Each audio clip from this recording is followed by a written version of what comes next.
Legit, yes. So, ito yung sinasabi niyang legit ay si Popo. Oo naman mga loves ko, legit siya kasi 1 year, 1 year magto 2 months na po ako sa November 4 sa app na to. So, grabe yung isang taon na 1 year and 2 months ako na nagpe-pay out araw-araw. So, grabe yon, 'di ba? Kaya ako sinishare lagi dito sa TikTok. So, more on inviting kasi yung ginagawa ko. So, agent ako. So, laging inviting ginagawa ko. Tag-guide lang ako. Pag natuto yung invite ko, o di mag-earn din ako ng commission sa kanila. Pero may tasking dito mga loves ko na pwedeng live lang, araw-araw live lang, mag-ipon kayo ng points hanggang sa makaipon kayo ng points to withdraw.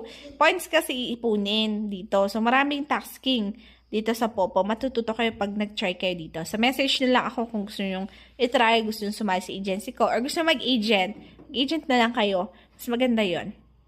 Ayan. Tapos, live araw-araw. Mas kailangan sipagan dito. Pag wala tayong sipag at syaga